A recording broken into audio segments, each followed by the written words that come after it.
This loaded curly fries bake is going to be the best. As I'm sure you've seen, I've been making a lot of frozen appetizer casseroles lately, and honestly, they've been some of the best things that I have eaten in a really long time. They're really, really, really good. I've done hash browns, french fries, onion rings, so I said, you know what? Why not try curly fries? If you've never had curly fries, they are french fries that are in a spiral shape and they have a bit more spice than a normal french fry.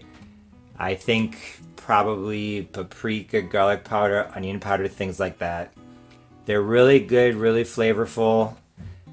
If you've never had them, you should give them a try. If you love them, you know that you do, you should make this bake.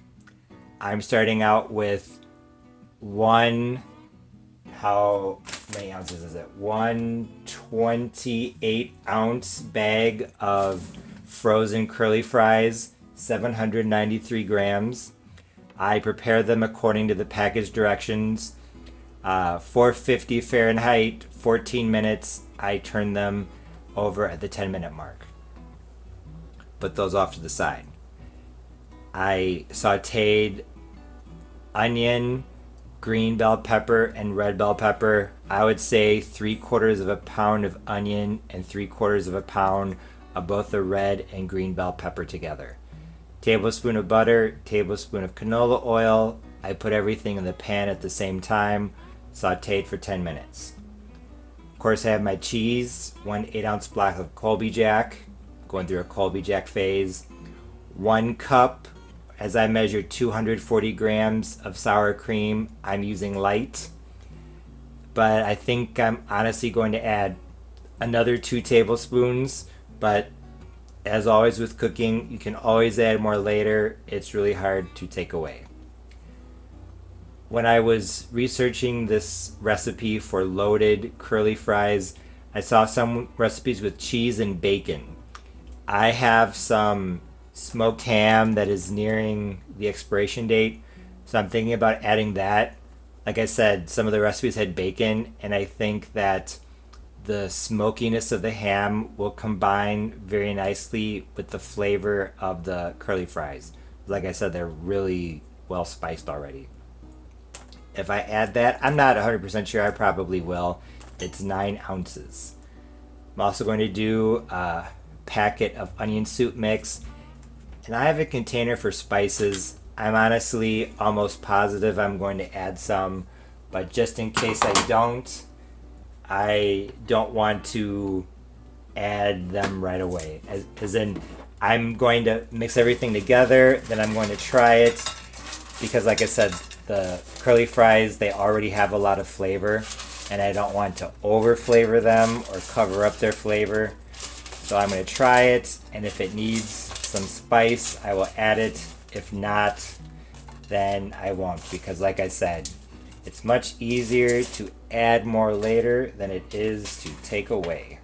Now, almost everything for my loaded curly fries casserole with cheese is in the baking dish. I forgot the 2 eggs. I'm gonna add 2 eggs just to help bind everything together. And I did in fact decide to go ahead and add the smoked ham. Like I said, I think the flavor of the smoked ham is going to combine very nicely with the flavor of the spices that are on the curly fries. I just want to show you how I cut the ham. I just took some of the ham like this, and I cut it very quickly this way. Now I'm going to cut it very quickly this way. Since I'm adding some ham to this, and I'm sure you could do ground beef or chicken, whatever you have on hand, this curly fry casserole is definitely a complete meal. Before I add the egg, I'm going to try to see if I can mix this a bit and then get a feel for how it tastes, and then decide if I'm going to add some spice.